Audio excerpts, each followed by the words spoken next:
Hi there, I am oddly amusing, but you can just call me Alexa, and this is the very first episode of the Oddly Amusing Show.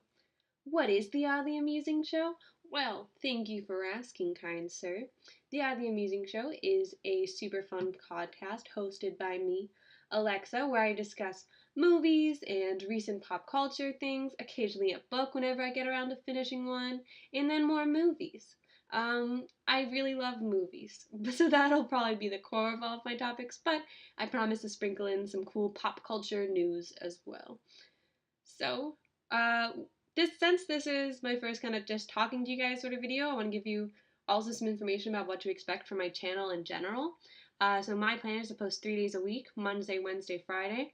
On Mondays, I'll kind of do like short, fun videos, mostly with mobile games, but also some PC games.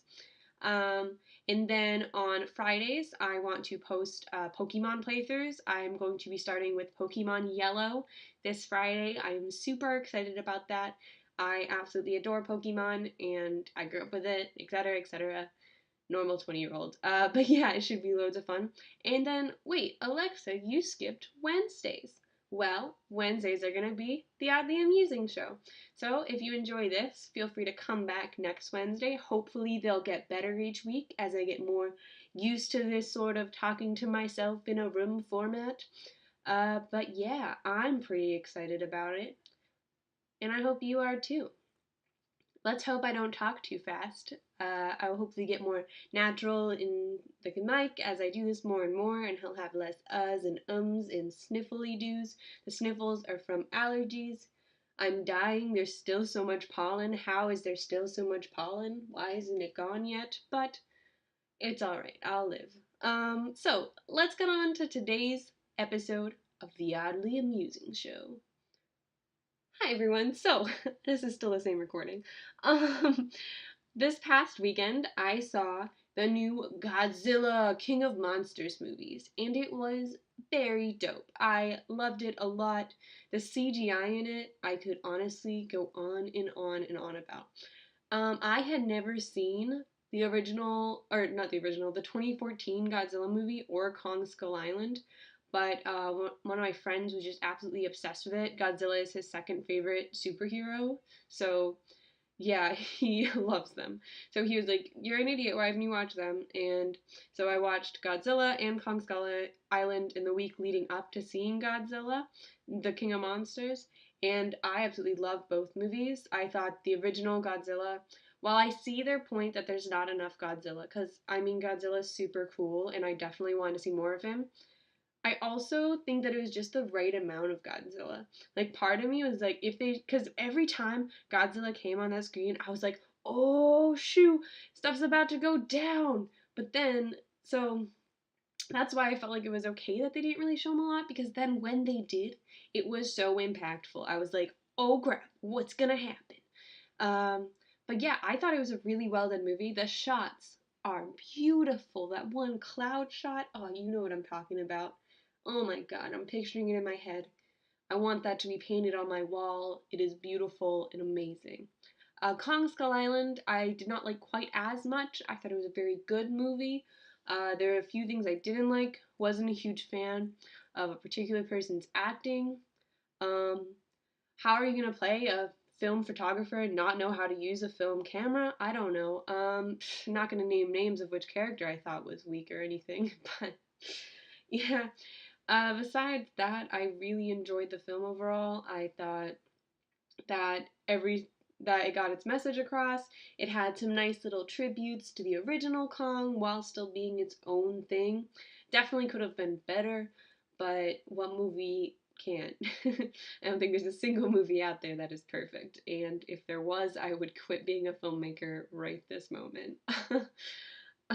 But yeah, so the first Godzilla 2014, I absolutely adored. Kong Skull Island, it was meh, and then Godzilla, King of Monsters. Oh my god, so good. The CGI, I still cannot over it. I mean, I already talked about this briefly, but that CGI, you really have to go see this movie. If you haven't seen it yet, I understand it just came out, but go see it.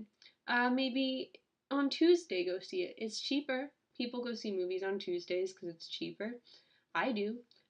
This one I saw on Friday though, and it was super amazing. It was a really cool crowd. Everyone was really into the movie, which I always enjoy.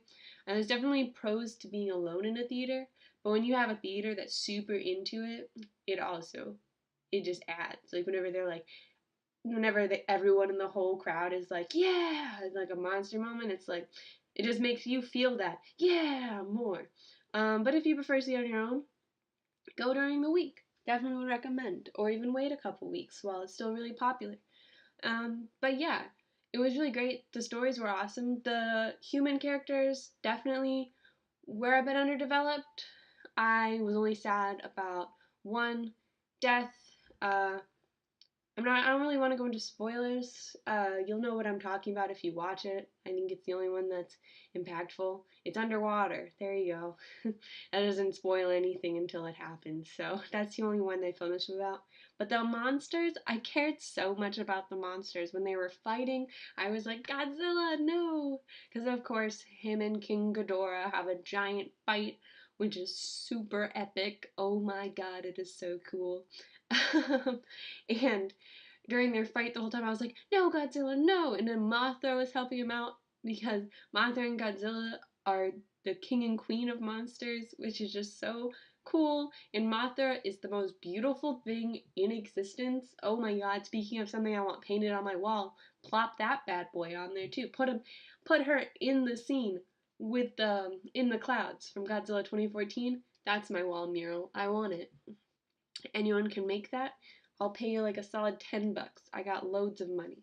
Um, and so, yeah, Mothra was absolutely gorgeous, and I cared so much about her and Godzilla, and I really just wanted them to be the king and queen of monsters together. And yeah, all right, one spoiler. I have to say it. Spoiler, spoiler, spoiler. Mute this, skip ahead for, I'll put spoiler on the screen, so skip until you don't see spoiler anymore, and then come back. Mothra dies, and I'm really sad. I'm still not over it. It was so sad. And so, this whole time I'm rooting for her. Like, she's being a badass because she's a strong, independent woman. And I'm just ready for her to kick ass, and then her and Godzilla to rule the world as King Queen of Monsters. And then, Vidrum, the fire demon one. Oh my god. Vidrum, is that it? Something like that is his name. I'm totally blanking and feel stupid. But the fire demon one, who looks like a giant flaming pterodactyl, he and her have a fight and they die. And I was so sad. So if you've seen the movie and we're all so sad, let's talk about it. Can we have like a grief counseling group for people who are not emotionally okay after Mothra died in Godzilla King of Monsters? Because I would attend that. But yeah, it was really great and really well done. And I can just keep repeating that over and over again. Or I can move on to my next topic. So let's do that. So my next one, now let's head into some more pop culture news. So of course, I have to address the big one. So in middle school, I was a huge fan of Twilight. I'll admit it. I read all the books multiple times. I cried during New Moon multiple times. The book, clarify. Um, the movies also, I enjoyed them. I thought they weren't as good as the book, but I enjoyed them. Besides the last one, Breaking Dawn Part 2, garbage. Leave. And that's my opinion on I don't like the movies anymore. They're okay. Like I can live with them. They are what they are.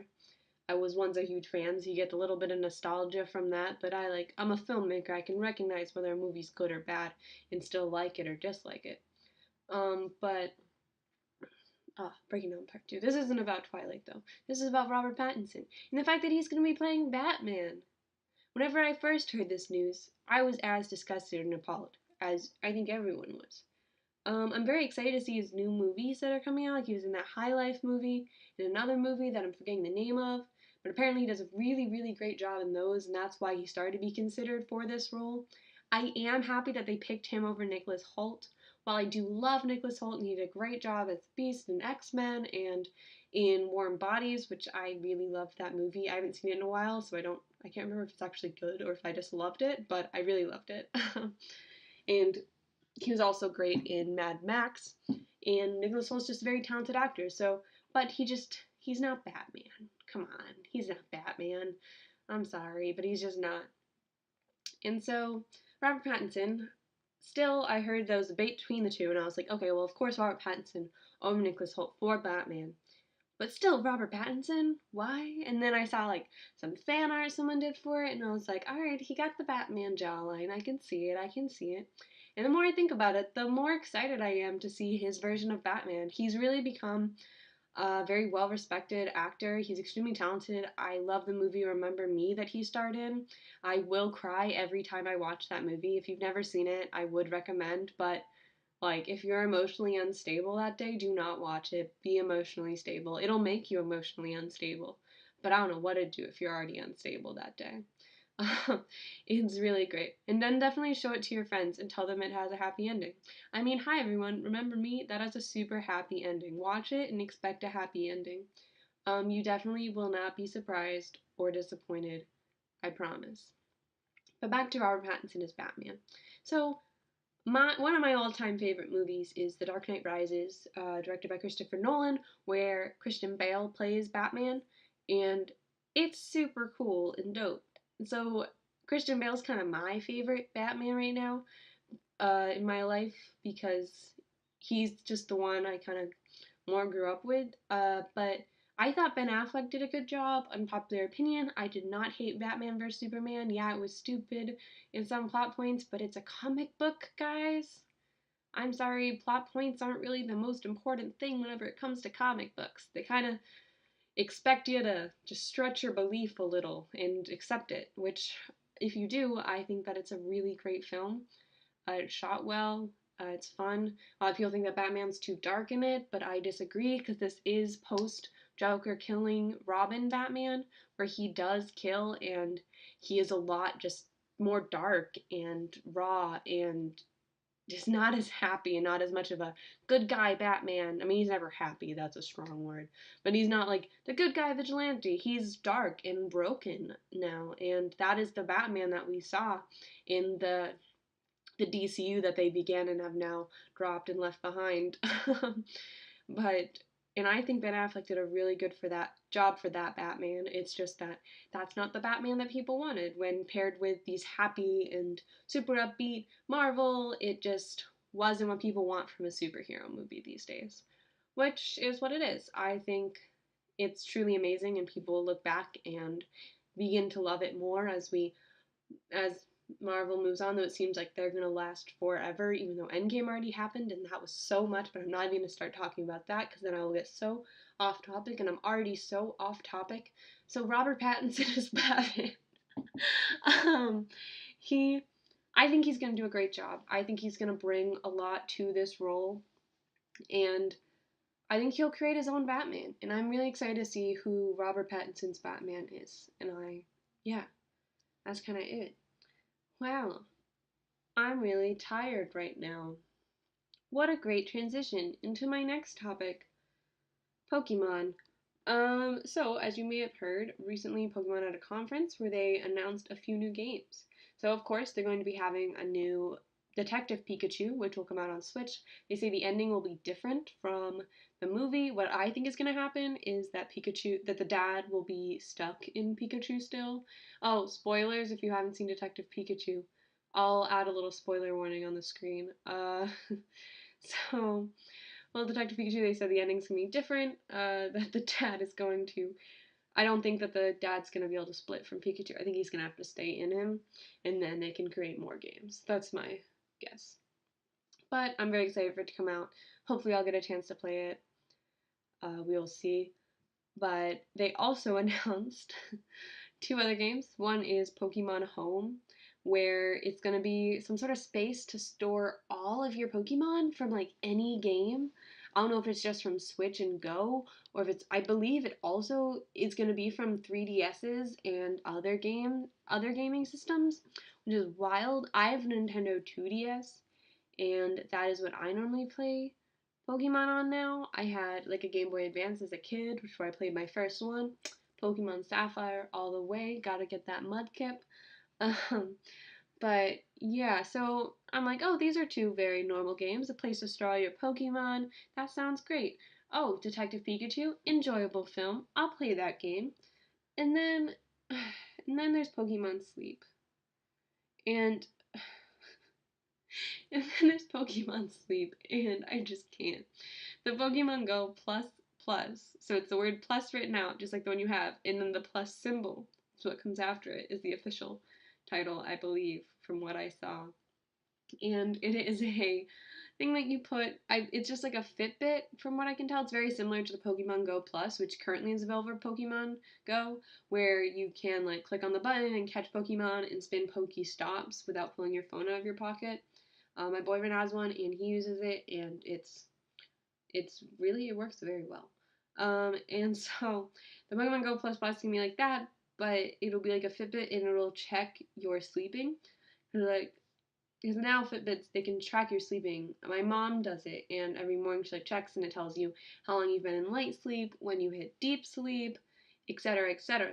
All like your different, like the full cycle of sleep. It tells you how long you are in like each phase. So now with Pokemon Sleep, they're going to track that with the Pokemon Go Plus Plus, and it'll automatically transmit that data via Bluetooth to your phone. And I believe that it connects to Pokemon Go, but I'm not positive. It might be a separate game, but since it's Pokemon Go Plus Plus is why I believe it connects. And it'll basically like allow you to train or something all through the night based on your sleep. There isn't a lot of information about what it does exactly yet, but pretty much it tracks your sleep and therefore your Pokemon get better. And if that isn't the most amazing thing I've ever heard, I don't know what is. I think one of the quotes from an article, or it might have been from the press conference itself, I wrote a lot of information about this before going into it. And they said, so Pokemon has already, Niantic has already made walking cool with Pokemon Go.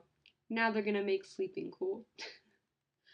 I don't know what's cooler than sleeping. I love sleeping. I wish I could sleep enough that I would feel confident that my Pokemon would get really well trained. But I know for a fact I do not sleep enough, and my Pokemon will remain untrained if I got this. But it should be loads of fun. And if you do have a healthy sleep cycle, or maybe you're trying to get on one, maybe this is the motivation you need. I can see it being a lot of help for parents with like some kids, like middle school and high school. I definitely was like, I don't need sleep. Sleep's for weaklings. And I would like stay up late watching YouTube and all that. So I can see the appeals of this. I do really love Pokemon Go and the fact that it got more people outside. Of course, it's disappointing the amount of people who just use cars for so many reasons. That's disappointing. Oh God, so many. But it is what it is. And so, yeah, Pokemon Sleep. It's going to be interesting. I'm excited to see it. I mean, if it makes people get on better sleep cycles, I guess it's a good thing. Everyone should have a good sleep cycle. Helps your day a lot. So, good on you, Niantic. Alright, so next we're going to go into a book. I don't read books that often. I used to read books all the time in high school. I knew my librarians and I'd always just be hanging out there. And yeah, I just used to read books all the time. But sadly, I just stopped having time for it, even though you can always find time. I started reading a book beginning of this year. My goal for the whole year is to read 5 books. I have only read one, and we are already halfway done with the year. So we'll see how that goes. I'm currently halfway through 1984 by George Orwell. So hopefully I will finish that very soon. I'm hoping that talking about books on here will motivate me to finish books faster, but we will see. But it's a really great book so far. The book I've already read is Beneath a Scarlet Sky. It's written by Mark T. Sullivan. It's based on the true life of Pino Lela. He was an Italian who's alive during World War II, and he is a true unsung hero of the World War. He did absolutely incredible things. I'm not going to talk too much about everything he did because I really think you should read this book. I'll talk a little bit about it. So he was in Italy, and as we know, Mussolini was working with Hitler during it. That's why Nazis invaded Italy. There's all that fun stuff. History class, yay. But Pino Lela, so the town that he grew up in and lived in was bombed a lot. And normally over the summers he went to stay at this church when he was younger, and so his parents sent him there. He was like a school for boys, like they did studying and they like did manual labor, and it was just like building character sort of thing. And so one thing they did was they were near the Alps, this church. And so Pino Lela would take Jews and take them to the border so that they could, to Sweden, so that they were free. And he was only 17 at the time, and he was risking his life for other people. That is absolutely insane to me. When I was 17, I was in my room watching vlogs on YouTube and like doing nothing. But he was really an excellent human, and then finally he ended up stopping doing that and went back to the town that he was from, and he happened to become a driver for a general in high command in the Nazis, and from there it's just absolutely amazing. There's going to be a movie coming out about it. There's not a release date yet. Tom Holland will be playing Pino Lela. Pino Lela. It's a really fun name to say. Pino Lela. It's really fun. Try it. Pino Lela. It's fun. All right. I'll stop saying it. So he will be played by Tom Holland, which at first I didn't think was a great choice, but the more I thought about it, I think that he should be able to do a really good job. Um, but we will see. I'm kind of still hesitant about it. It's pretty exciting. I hope the movie comes out while Pino Lela is still alive, as long as it is accurate. The writer did go, so Pino Lela is still alive. He is 93 years old. He still lives in Italy, and his son is also very outspoken about the things that his father has accomplished. He's very proud, as he should be. And yeah, Pino Lela just had an absolutely amazing life, and definitely go and read that book. You will not regret it, I promise. So the writer, Mark Sullivan, actually went to Italy and spoke with Pino. So while I do think there are some embellishments in the story, because like there's some people like, like he talks about his brother as being like perfect the whole time, but of course his brother is now dead as he is 93, so his brother has passed away. So when talking about it, of course, you're going to talk about your family in a bit more of a positive light. So while I think there are embellishments, I don't think many come from the writer. I'm sure, of course, in order to make it into a full story, you have to add in some stuff. It's the way of the world. But I think that a lot of it is from Pino Lela's memories. Because he was, I believe, in his 70s whenever Mark started writing this book. I might be wrong, but he was like in his 70s or 80s whenever the writer was like meeting with him and talking to him about his whole life and hearing all these amazing stories. So it's definitely been altered from when he was 17 and in his early 20s and doing all these remarkable things. Because it's been so many years, like you idealize certain moments and you bring down other ones and you kind of forget some that were more traumatic because it's so hard to remember. Mark talks, he has part in the book where he talks about his meetings with Pino, and it's just phenomenal. Like, there's moments where, like, Pino would just be, like, crying as he remembered these horrific things that he had to see at such a young age, and not only see, but be a part of, and, yeah, but he was a truly amazing person, and the book does make you cry. There is oh, one part that'll just really, I had to like pause reading and like woke up my boyfriend and made him comfort me because I was bawling my eyes out. It was so sad, but it's amazing. Like the fact that it's that well written that I was crying that hard says it all. But I would definitely recommend Beneath a Scarlet Sky by Mark Sullivan. It's really great. It was free on Kindle when I got it. Is it still free? Let's go look. Is it still free on Prime? If you have Prime, it was free for me. I'm checking it out. Let's see if it's still free, guys. Beneath the Scarlet Sky. Yeah, okay. Or it's free with Kindle Unlimited. I don't have Kindle Unlimited. Was it not free? I don't know. I got it for free. I don't know if it's free. I will find that out and leave a link in the description where you can buy it for Kindle e-reader or you can buy it for like just the physical book because it was really great. I would definitely pay money for that book. I just happened to get it for free. It was extremely lucky that it was such a phenomenal book. All right. So, as we become closer and closer to 30 minutes, my ideal length for these, I am going to talk about my final topic, upcoming movies. So this weekend there are two movies that I felt most noteworthy. You have Secret Life of Pets 2 and Dark Phoenix. So let's start off with Secret Life of Pets 2. I loved Secret Life of Pets. I thought it was absolutely adorable. I, however, do not think it should have gotten a sequel. But sequels are huge right now. Everything's getting a frickin' sequel. So, of course, there was one. I knew there was going to be. So, they seem to be sticking with the same group of characters, which is, of course, respectable. They have replaced C.K. Lewis with Patton Oswalt, which whenever I first heard that, I was like, what? These are nothing alike because they look so different. But then I heard Patton Oswalt as the main dog, Max. Whew, I can remember Max. Um, and I sounded exactly the same. It's actually wild how similar it sounds. If you did not tell me it was a different person, I would not know. So I'm excited. We'll see what they do. The trailer looked cute. I'm sure it'll be fun. I hope to see this weekend, but I'll probably more likely be going to see Dark Phoenix. I am a big X-Men fan.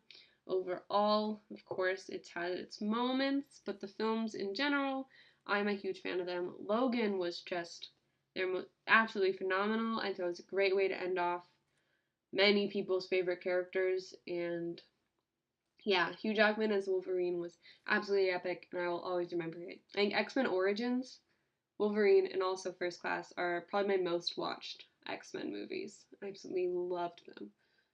Um, but now there's Dark Phoenix, so I'm worried, as I should be, about Dark Phoenix. I think, but I'm also going in with managed expectations. I think that it's going to be a meh movie. I think I'll enjoy it. I'll have fun, but it's not going to be great. I think Sophie Turner is an extremely talented actress. She did a great job as Sansa Stark, of course, in the Game of Thrones series, and she's done a great job with Jean Grey past. So I'm excited to see this movie more focused around her and the character, but I'm just, of course, worried of what they're going to do with the character. It seems to be that they're like playing it pretty safe. That's not the way I wanted to say that. That wasn't where I was going with that sentence. It seems to be that they are going to do well with the character. I can't think of how I want to word what I want to word. But I'm pretty excited about it. Yeah, but I definitely have my hold ups. Wow, I can't talk anymore. Guess it's good we're coming to the end of this video. I guess like 28 minutes is when my mouth stops working. So, yeah, Dark Phoenix, I'm pretty excited about it. The trailer looked pretty cool. I have very limited expectations, but I'll probably go see it. Hopefully, it's not terrible.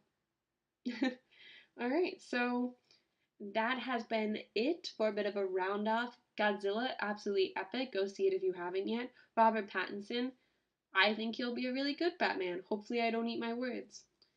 Sleeping just became cooler with Pokemon Sleep. Read Beneath the Scarlet Sky by Mark Sullivan. Do it. Read it.